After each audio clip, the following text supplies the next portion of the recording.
Miller is the best fit in the NFL. Outstanding player. A lot of people excited about his prospects at another level. Wilson keeps it, has a window, and shimmies in for the score. Anticipating the run, so a great call to throw the deep ball to Jalen Waddle. Now he sings it over the middle, it's caught. Elijah Moore cuts it loose, looking for Gordon, and intercepted. Caleb Farley. They're unbelievable competitors, really high character. Dreams are coming true right before your eyes.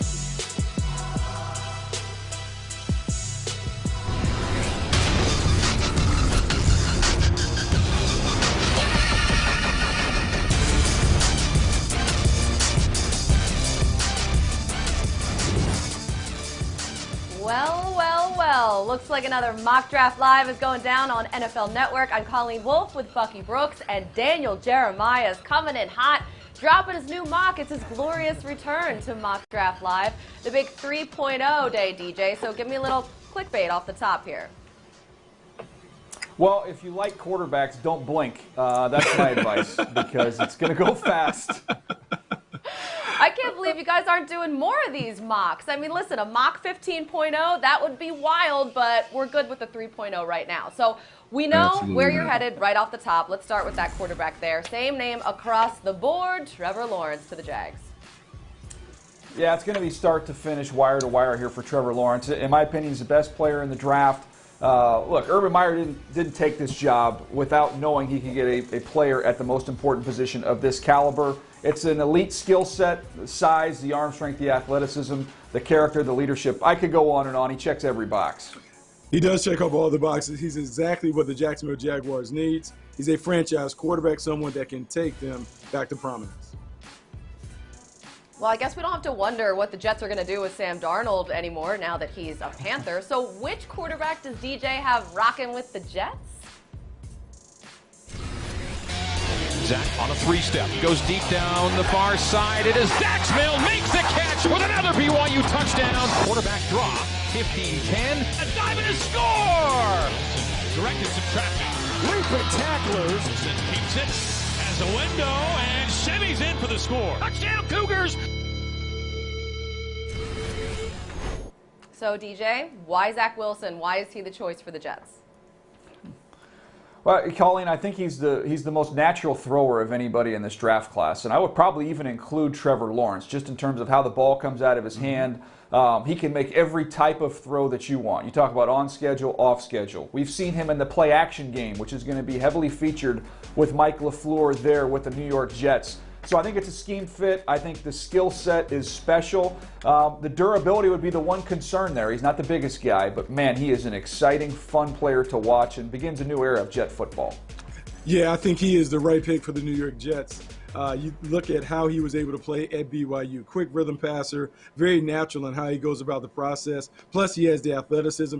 He gives the Jets an opportunity to reset the clock on the quarterback position and really help them rebuild this team. Yeah, Buck, to me, I just think when you look at the Jets, oh, sorry, Colleen, I was just going to say real quick, it'll be interesting to see what they do outside of this pick later on the draft to give Zach Wilson a chance. You know, I don't think Sam Darnold had much of a chance, but now they've got some resources to properly build around a quarterback in Zach Wilson. Yeah, no, I think it's an opportunity for them to really build it all the way out. So you think about this system that they want to bring in with Mike LaFleur. This is a system that should work for Zach Wilson because he's athletic enough to make things happen on script, but he also has the ability to make it happen off the script as well. All good things happening there in New York. It's a new coach, new year, new quarterback, new you, New York. How about this? This means now that San Francisco's on the quarterback clock here with Wilson gone, not an option anymore. So, DJ, you're going Mac Jones? Hey now. Yeah, I always like to remind people, this is kind of, you know, what you hear. That's how I do mock drafts. Top 50 list is what I see, mock drafts what I hear. And all I hear is that the 49ers have zeroed in and Kyle Shanahan is in love with Mac Jones, somebody that can operate his offense the way he wants. He's going to get the one-on-ones. He's going to find the favorable matchups in the game plan. He just needs the quarterback to see the same thing he does. And that's all that you hear about Mac Jones, how incredibly bright he is. He processes quickly, and he's an accurate thrower. Now, does he have an elite skill set? I don't think so. Not worthy of going up this high in the draft, but a fit is a fit. Yeah, DJ, you talk about a fit as a fit. This is Kyle Shanahan wanting to play the video game from the sideline using Mac Jones as the joystick. Basically, he just needs Mac Jones to be able to execute exactly what he wants. He doesn't have to deviate from the script, and he is going to make the game easy for him. We have seen him have success with quarterbacks like Kirk Cousins, Matt Schaub, even Matt Ryan. He made into a MVP candidate, an MVP winner. So if he can take Mac Jones and Mac Jones just kind of sticks to the script, they can have success, even though I would say that I don't view Mac Jones as a top 5 player. Bucky, how do you feel about him going this high, though? I mean, I'm not in love with it. I don't know why you would trade away so much stuff to get Mac Jones. I understand Kyle Shanahan has a thing where he wants a quarterback that understands and processes those things, but I would just have to think that after losing the Super Bowl to Pat Mahomes, you would want someone that has the extra stuff, the stuff that can make you right when your play calls may be wrong. Mac Jones can't do that. Everything for him has to be scripted. So Kyle Shanahan must say, hey, I'm going to call a perfect game because I don't have that freedom to be able to do it with an athletic playmaker in the position. Well, I think it might have been Jimmy Johnson who first coined the phrase, it's about the Jimmies and Joes, not the X's and O's. I think Kyle Shanahan with this pick is gonna rebut that thought a little bit and say, no, it is about the X's and O's. And I just need somebody that can operate efficiently within my offense, because that's exactly what they're doing here if they go with Mac Jones. 3 first-round picks to move up for Mac Jones. No pressure, Mac, none at all. So, DJ, you've been keeping it consistent here at the top of your draft. Another quarterback off the board, and it's Trey Lance instead of Justin Fields going to ATL like in your previous mock. Yeah, look, I think people think Matt Ryan, new contract, they're not taking a quarterback. I don't buy into that. Matt Ryan's 36 years old. They find their next guy, and they don't have to rush Trey onto the field. Trey Lance upside is enormous, just need some patience here. Yeah, look, I understand the pick. I do want to Trey Lance over Justin Fields because I think Justin Fields played on a bigger stage. I would say that they're comparable, so why not take the guys played on the bigger stage? But you're splitting hairs. You talk about 2 athletic playmakers. Trey Lance was terrific, and I think people need to go back and watch 2019. He was awesome as a prospect as they dominated that competition. You know, I feel like we need some type of air horn or something because the first non-quarterback is coming off the board at 5, and the Bengals, they're going to help out their O-line here, right, DJ? No. Everybody's assuming that, Colleen. I have it confirmed by an authority figure that the draft goes beyond the first round this year. There's actually going to be 7 rounds. So they're going to have opportunities to get some interior offensive linemen, which is a big need for them outside of round 1. So get the big-time playmaker, Kyle Pitts, the second-best player in the draft, in my opinion. Joe Burrow, Kyle Pitts, T. Higgins. They have a lot of weapons now to create a fun offense there in Cincinnati. Yeah, I see what DJ is doing. He's trying to really build out this offense inside out. We talk about Tyler Boyd and T. Higgins being able to get it done on the perimeter, but they miss having someone that can dominate in between the hashes. Kyle Pitts certainly has the ability to be able to be a dominant playmaker over the middle of the field. I kind of like this fit. And it's all part of the ripple effect, too, from the Darnold trade, since they won't be trading down with Carolina anymore. So it's the Pitts, Higgins, and Burrow show in Cincinnati. There you see picks 1 through 8 in DJ's mock 3.0. Jamar Chase, the first wide receiver, lands in Miami with Tua. And now that the Panthers have Darnold, they take offensive tackle Rashawn Slater. We'll get into that in a second because I'm just glossing over the fact that DJ has the Lions taking a quarterback, a nightmare scenario for Jared Goff, whose new teammate is Justin Fields. Talk us through this. Well, look, when you make that trade, they traded Matthew Stafford. It wasn't a straight-up trade there for Jared Goff. They got a couple picks in there, some valuable picks for the future. This is a new head coach, a new general manager, starting off with long-term contracts, so they can afford to make the long-term play here. And when I look at the 2 players, to me, Jared Goff is a very solid player. He's a quality starter. I mean, obviously, he's played in the Super Bowl. But Justin Fields offers more upside. And when I think of a guy like John Dorsey and the personnel department there for the Detroit Lions, who was in Green Bay when they went and got Aaron Rodgers, even though they had Favre. He was in Kansas City when they got Mahomes, even though they had a winning quarterback in Alex Smith. You're always chasing the ceiling. And to me, Justin Fields gives the Lions a higher ceiling. Yeah, no, I think a lot of this has to do with how you felt about Jared Goff when he was coming out of school. If you're married to your original draft case and you feel like he's a franchise quarterback, then you don't even entertain the prospect of bringing Justin Fields in.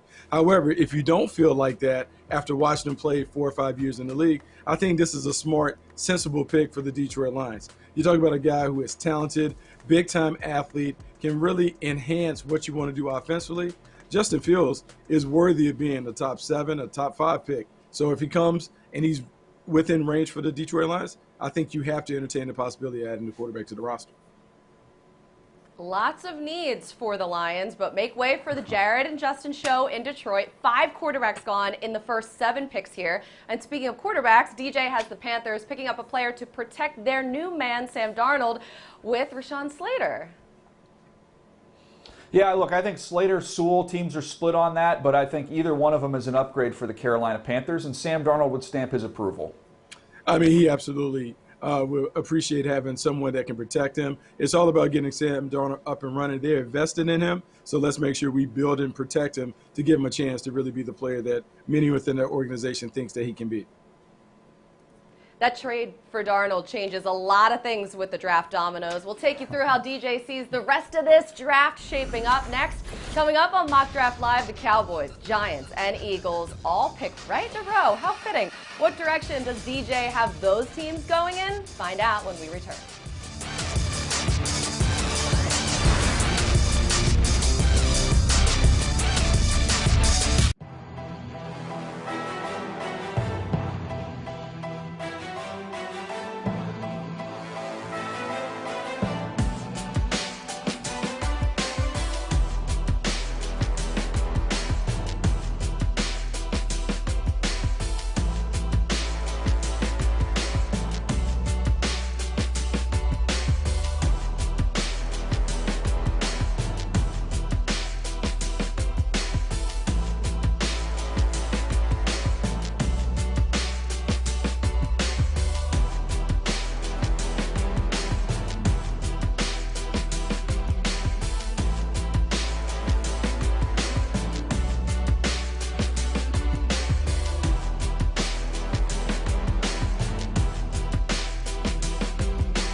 Back here on Mock Draft Live for DJ's newest Mock 3.0, now on the 9th overall pick. It's not a cornerback, it's not a quarterback, it's Penei Sewell, who falls to Denver. Yeah, all the quarterbacks are gone, Colleen. So to me, let's just get the best player. They get Penei Sewell. They can put him on the opposite side of Garrett Bowles, who's actually blossomed into a good player, and give Drew Lock a chance to be successful with a rock-solid pair of bookends there at tackle. I like having bookends like that in Denver. It gives them opportunity to be a little more balanced and physical against some of these tough teams in the AFC West. Offense reigns supreme here in DJ's top 9 picks. That hasn't happened since 1969, but that changes at 10 here with the Cowboys drafting someone to terrorize those quarterbacks in the NFC East. Yeah, Colleen, this is a pick where they could go corner here. Would not surprise me. Offensive line is another area they could address, but when you've got a chance to get the best edge rusher, in your opinion, in the draft, Kwity Paye staring right at you, you get him, you pair him up with DeMarcus Lawrence, and now you've got a chance defensively with Dan Quinn to really have some success. You need edge rushers in this defense for it to work. Yeah, you need edge rushers, and the Dallas Cowboys right now looking at Randy Gregory and Bradley Anae. Adding Kwity Paye to the mix gives them an energetic pass rusher that does fit what Dan Quinn typically prefers in a pass rusher. All right, so as tempting as a DeMarcus Lawrence Kwity Paye operation is, shouldn't solidifying left tackle be a priority? Should they trade up if Rashawn Slater or Penei Sewell drop out of the top 5? Well, I would not, and we can get to Bucky on this one, but to me, I think there's opportunities in a pretty deep tackle draft where they're going to be able to find some offensive linemen outside of round 1. And they still have other needs on this football team. When you look at the corner position, you look at edge, I think if a tackle falls to you, you love it. You take one of those top guys. If not, I think you got a chance to get the best corner or the best pass rusher in the draft. Yeah, in most instances, I would say yes, go according to your need. But I don't think that the players at the top of their needs would necessarily be impact players that would change the plight of their defense. Offensively, this is a team that can put 30-plus points up if Dak Prescott is protected. You paid him $40 million. I want to make sure he's protected. Tyron Smith was out last year. La'el Collins wasn't available. And Smith, this has been a recurring problem. I think you have to protect your most valued asset, which is Dak Prescott. Go up, get the tackle, make sure that offense can always put 30-plus points on the board. Bucky, you're exactly right. This has been a reoccurring problem for Tyron Smith. He hasn't played all 16 games since 2015. So you got to protect that investment with Dak Prescott, present and future. But let's continue here through the NFC East portion of the program. DJ, you have Dave Gettleman here selecting another wide receiver to join up with free agent additions Kenny Golladay and John Ross. Yeah, to me, I think more weapons. They want to give Daniel Jones an opportunity where they can fairly evaluate him. And while I like Kenny Golladay, they get a premier route runner, the best route runner in the draft in Devontae Smith, to give some real firepower to this offense. Now you got a chance to be explosive. You've got somebody that can win on third downs. To me, this is a quarterback's best friend type pick in Devontae Smith. Yeah, I mean, they need more weapons around Daniel Jones. I mean, this offense hasn't been the same since they traded away Odell Beckham Jr. And I know no one wants to talk about that, but he was one of the premier wide receivers. They haven't had a dominant playmaker on the outside. So Kenny Golladay, then you get Devontae Smith. You give Daniel Jones a chance to maybe realize some of the potential that he's flashed on occasion. I love this journey for Daniel Jones. Now, Philly might not like it. They might not like all this offense popping off for the Giants. So how about someone to regulate in the Eagles' secondary, DJ? Yeah, Patrick Surtain II, to me, is finishing up the process as the top corner. Due to the injury to Caleb Farley, for me, he vaults right up to the top. And he's somebody with not only a high ceiling, he's got a high floor. He's a playmaker, can make plays on the football. Philadelphia Eagles played it nicely here to position themselves for the top corner. Hey, he's a fantastic player. He is as skilled as they come, really knows the game, has been well schooled by his dad, who was a Pro Bowl caliber corner. And so what you're getting is a guy that is a plug-and-play playmaker on the island. Wouldn't put him in the category of the Jalen Ramseys of the world, but this is a really good football player, someone who should be an impact player from day one. Top corner in the draft. We'll see if Howie Roseman agrees with DJ. As we see DJ's next 4 picks here, the 9 through 16 bracket on your screen. And 16 is where we're jumping next, because if the Eagles don't draft this guy, the Cardinals will.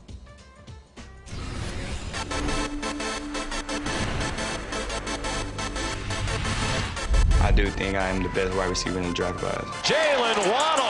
You can put me anywhere, receiver, outside, inside. They flip it to the speedy Waddle. Special teams, kick return.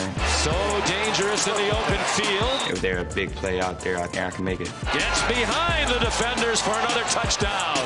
Jalen Waddle, wide receiver, University of Alabama. Got him on the fly. There's nobody going to catch him. I describe my style of play as explosive. Waddle weaving his way through traffic. First down. Fun to watch. Jalen Waddle has got it on the run, and he's gone. Touchdown. Highlight that I really like in my career is the kickoff return against Auburn. Into the open field. Jalen Waddle. Nobody's going to catch him. He'll take it. Coast to coast. Touchdown, Alabama. From Knoxville, here we go. Jalen Waddle's going to bring it out from 3 yards deep. Week 5, opening kickoff. Guy just landed on my ankle. Jalen Waddle on the right ankle. I really didn't know at first. I thought it was like a little stinger. Walked off and thought everything was fine. just brought me to the back and told me I got a fractured ankle. The doctor told me I'll most likely be out for the year. I think what motivated me most is myself, just not wanting my last college play to be me getting carted off the field. So I worked and was able to be a part of a national championship team. Great to see Waddle even playing tonight. A big cheer from the Alabama folks on the far side. In a season of chaos, Bama bludgeons the Buckeyes. What a catch by Waddle. Throw the deep ball to Jalen Waddle. Waddle turns on the Jets. I think draft day is going to be exciting. When I hear my name called on draft day, I think it's going to be relief. All the hard work that I put in to get to this position is a relief, and just knowing that I'm on the big stage now. What a steal, DJ. I'm pretty sure Kyler and Cliff could cook up some different plays for Jalen Waddle, just make it work there in Arizona. I love it. Yeah, we always have a receiver too that ended up sliding a little bit, and it's to no fault of their own. He's my 5th overall player, but in this scenario, he gets to the Arizona Cardinals. And coming on the heels of the NCAA tournament, this Arizona offense is going to resemble the UNLV teams that we watched growing up. And you've got Stacey Augmon and you've got Grandmama. It's just going to be must-see TV with this Arizona offense. Yeah, more speed, more explosiveness, more playmaking. You have DeAndre Hopkins as the anchor of the passing game. Now with A.J. Green, if he gives you anything, you like that. But Jalen Waddle gives them some juice. And this is an offense that needs to be able to play fast break basketball. You add a guy like Jalen Waddle who can run down the floor and make big plays, I think it gives you a chance to put more points on the board. Waddle, Hopkins, and Green, law firm or receiving corps. Either way sounds very successful. I feel a shift in that division coming this season. But what's DJ feeling for the second half of round 1? Up next on Mock Draft Live, not exactly an ideal 2021 offseason so far for the Steelers. How can they reload through the draft? DJ's top needs for Pittsburgh right after this.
Back on Mock Draft Live, and it's the Raiders' turn, DJ. I think new DC Gus Bradley would love a linebacker.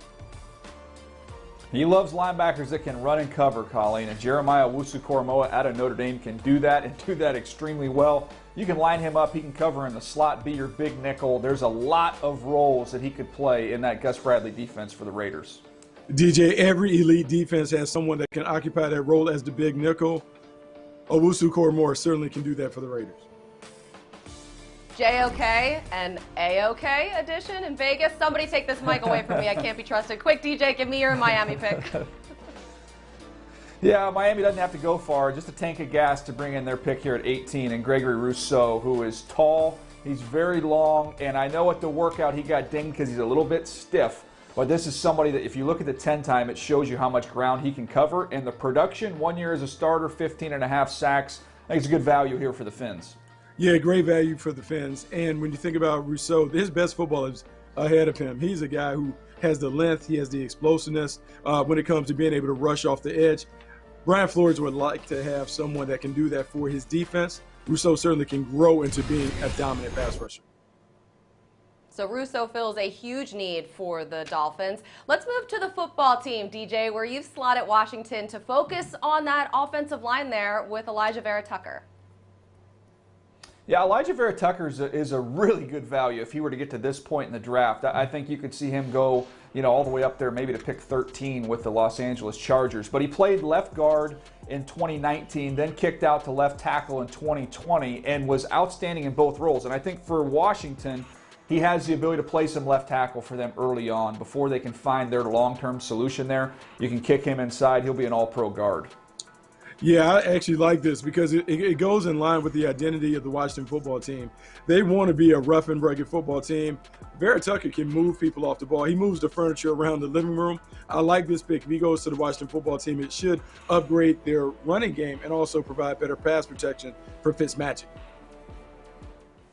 I can really see him playing in Washington, too. Maybe it's the color scheme. It's essentially the same as yes. USC. Easy uniform transition. I've heard that is the key. All right, picking 20th is Chicago, and you have a local product going to the Bears.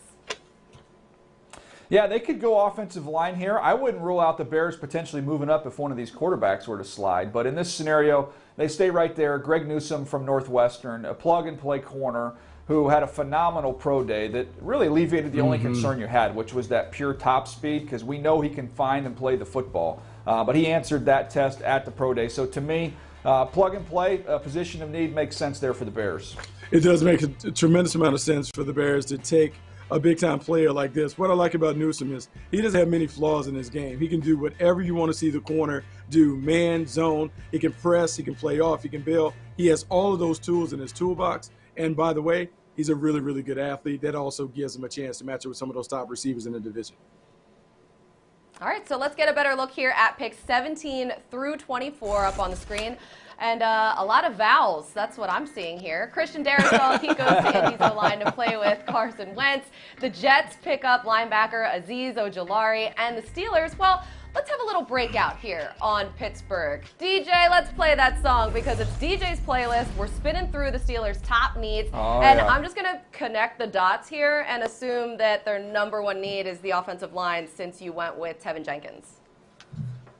Yeah, I did go with Tevin Jenkins. By the way, if you don't know that that's a Photoshop body, then I can't help you. I just can't help you with that. But look, offensive line, running back, and then quarterback, Colleen. To me, the first two needs are about right now.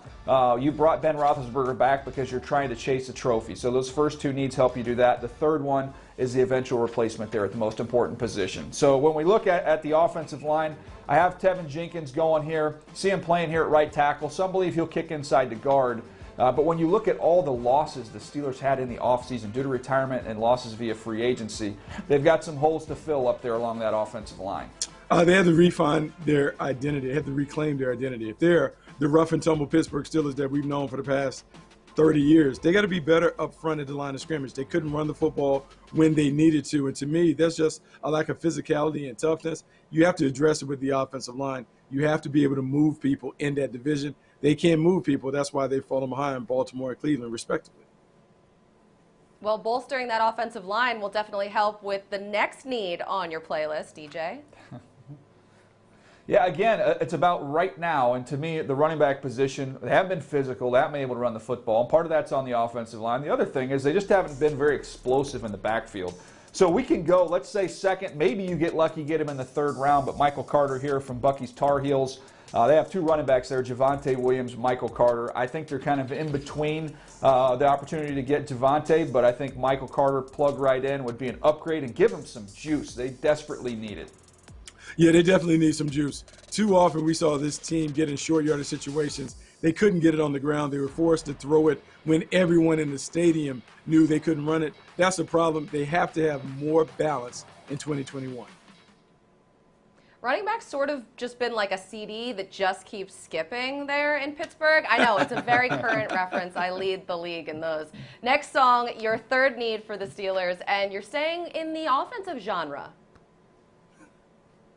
Yeah, the other CD in their case logic to me would be the quarterback position. And when you look at trying to get somebody to replace Ben in the long term, I don't think that guy's on the roster. You know, they have Dwayne Haskins, they have Mason Rudolph there. But to me, finding that next guy is still on the to-do list. And so if you're looking for a quarterback with starting potential, I think there's an interesting one at Stanford, Davis Mills. Did not start a lot of football games there. He's had some injuries going back to high school, a couple knee injuries. But we saw it at the Pro Day, just what that guy is capable of. He can really spin the football. He was a highly rated kid coming out of high school, Bucky, as you know. And I think he's got starter traits. So to me, that's a nice pick there. Again, second, third round, you might hit on that one. You know, here's the thing. They've tried to accumulate a lot of assets at the quarterback position. Dwayne Haskins, they picked up for nothing, former first-round pick. Mason Rudolph is there. He was a former second- or third-round pick. And then if you add Davis Mills to the mix, this is about trying to throw as many resources at the position so you can find a successor to Ben Roethlisberger. If you bring Davis Mills in, you watch him develop over the course of a season. You see if he's ready to handle more. If not, you can go back in the draft next year. But you want to make sure that you have this quarterback room loaded with talent. A wise man once said it's all about the Benjamins, and it is, just not for Roethlisberger much longer. So great set, DJ. I was hoping for more sparklers, but there's still time, and there's always next week. Next on Mock Draft Live, another year, another title, and now another playmaker for Tom Brady in Tampa. Find out who DJ has heading to Tampa Bay when we come back.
Welcome back to Mock Draft Live. Picking up here at 28 with the Saints drafting Asante Samuel. DJ?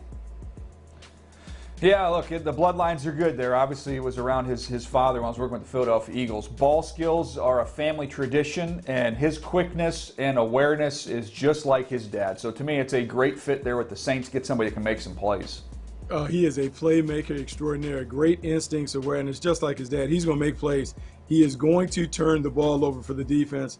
If you're a team that plays and lives and dies for the turnover, Asante Samuel Jr. is your guy. With Janoris Jenkins now in Tennessee, cornerback is certainly an area that should be addressed there in New Orleans.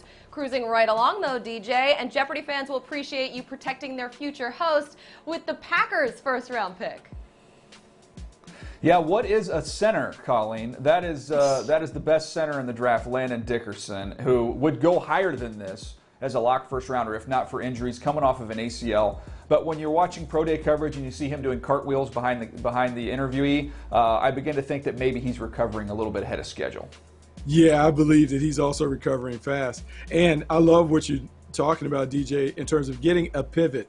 The best pivot in football, Landon Dickerson, to protect Aaron Rodgers, to make all the line calls, to continue to add some more physicality and toughness to this front line. Quietly, the Green Bay Packers are undergoing a makeover up front, more physical, more athletic with the additions that they made over the last few years. And with that, the picks are all in for round one. There's DJ's 25 through 32. You can see his entire mock up right now on NFL.com. She's a real beaut.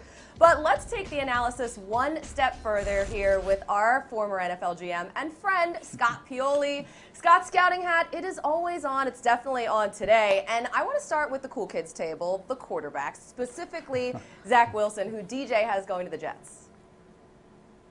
At this point, after the Darnold trade yesterday, I really like the Zach Wilson pick at number 2.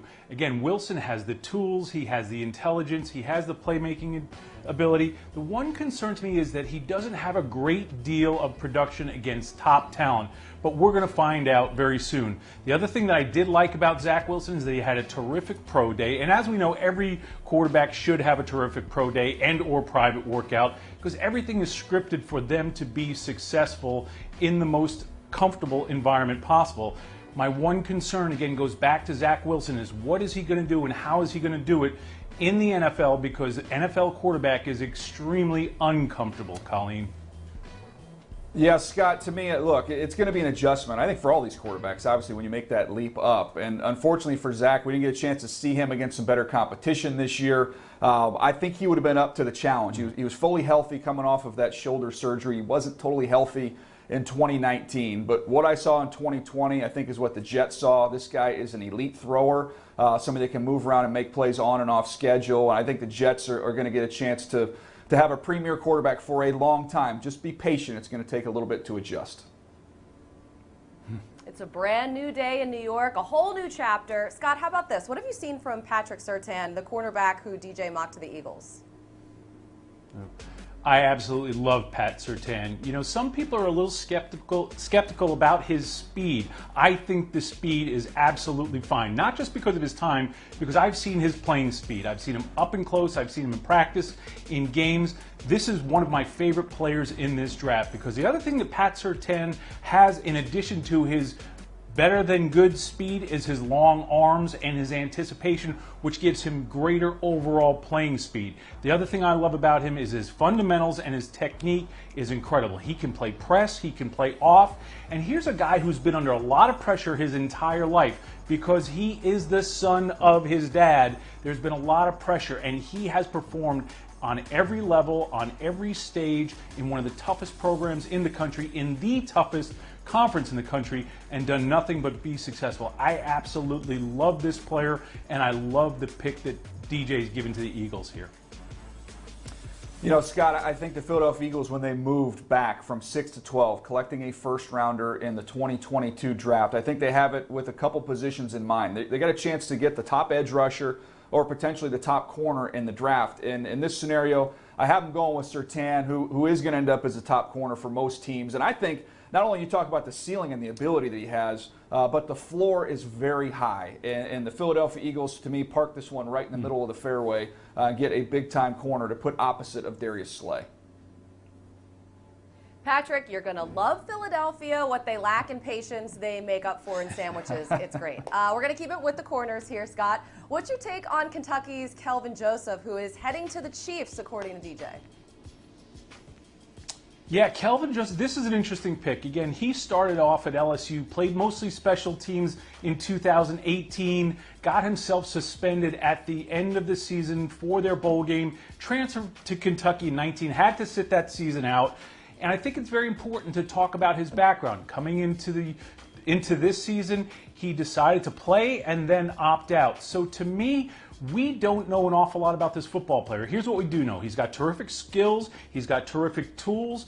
But along with those tools and skills, there's a little bit of noise here with the player. We've seen in the Alabama game and a couple of other games where he's taken some serious penalties that were totally unnecessary because of his over-aggressiveness. Now, DJ has him going to the Chiefs, which is a place with a head coach who does a terrific job with some players that might have some things that need to be worked on in terms of maturity. So to me, DJ's putting him in the right place with the right coach in the right city where he'll possibly have a chance to develop. But again, there's a ton of talent there, but some things that need to be undone, Colleen. Yeah, you know, Scott, the Kansas City Chiefs are just one of those teams that they draft on traits. They find guys with those traits, the size, the length, the speed. This is a phenomenal athlete who, as you well documented, has had some issues in his past. But I think, to me, it's a little bit of a gamble on talent. And you look at what they have on that defense. They've got some guys that can just fly around and make plays, and that's what this kid has done. You saw it in the Tennessee game in that highlight package. Did it against Auburn. The only thing I would hope for the Kansas City Chiefs is they don't play against Kyle Pitts. That did not end well for Mr. Joseph. But outside of that, there's a lot to be excited about with his skill set. Wow, did he have himself a pro day, too. Scott, you've done it again. Excellent insight. You know what? Just take the rest of the day off. You deserve it. Thanks, everyone. Still ahead, sometimes you just have to let the video speak for itself, which is what's happening here. Who is that guy, and why is he one of DJ's Day 2 sleepers? Find out when we come back.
Wake up, everybody. Time for DJ's Day 2 Sleepers. You don't want to snooze through these. DJ, who you got? Well, I've got three guys here, and these aren't sleepers in the sense that you've never heard of them, but just guys that are going to be more valuable than where they're picked. So in the second round, Amari Rodgers, to me, probably goes back half of 2. He's a son of T. Martin, who's a good player and a great coach. He's a technician. He's strong. He's tough. He's a day 1 slot starter, Buck. I think he's going to have an immediate impact.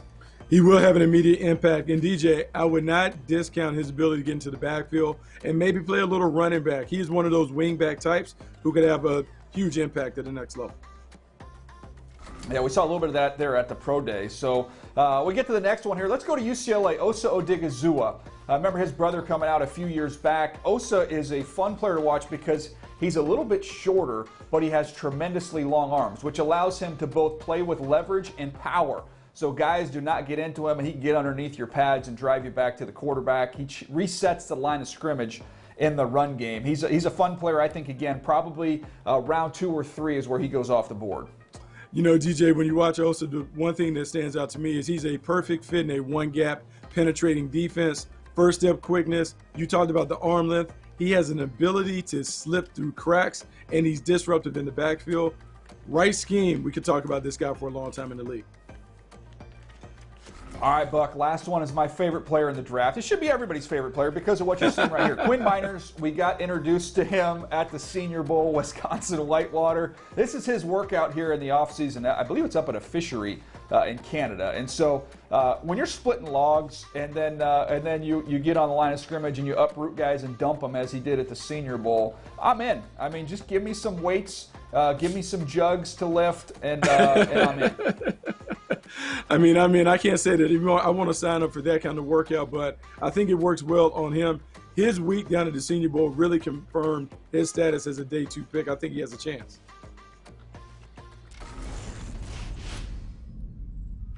Fantasy Take Time with Marcus Grant in the house, and it's never too early to start prepping for the most important draft, your fantasy draft. So let's go through some of DJ's picks here and find out what they could mean for you and your team, starting with the Bengals drafting Kyle Pitts, Marcus.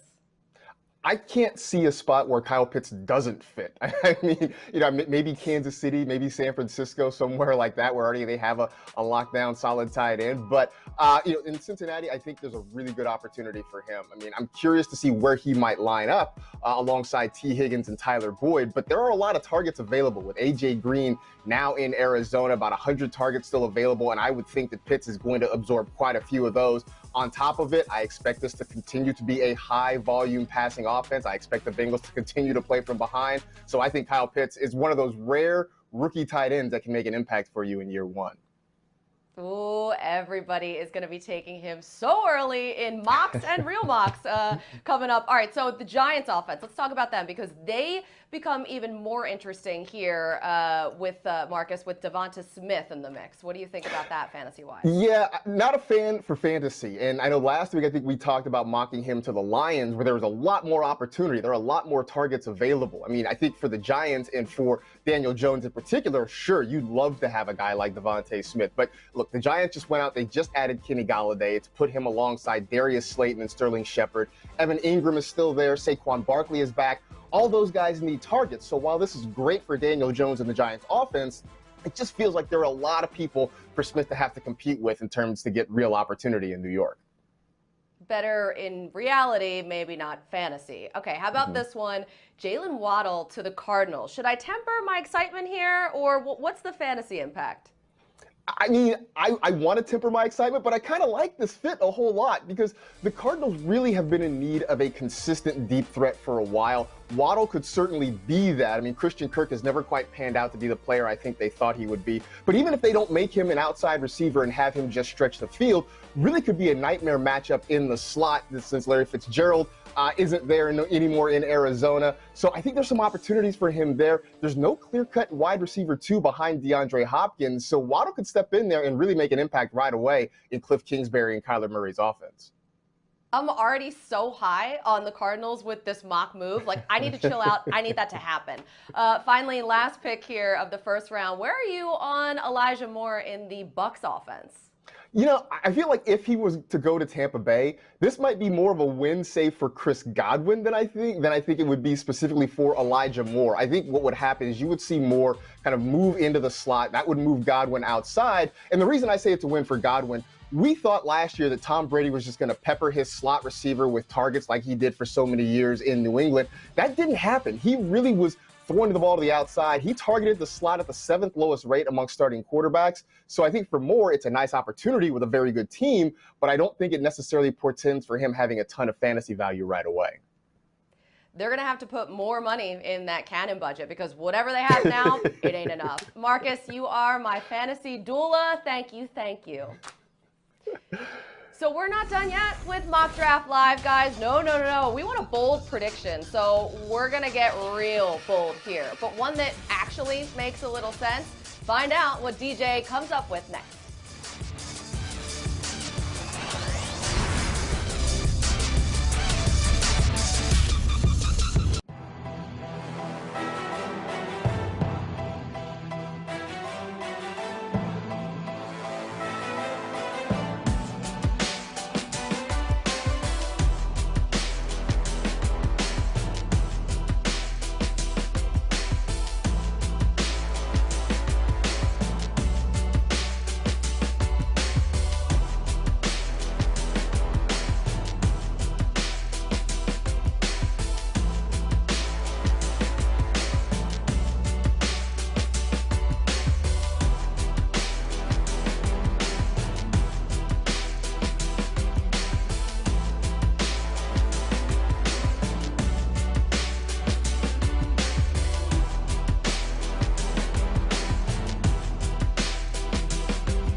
Well, I can't even believe it, but we're already less than a month away from the city of Cleveland rocking the 2021 NFL Draft. The whole thing kicks off Thursday, April 29th at 8 p.m. Eastern.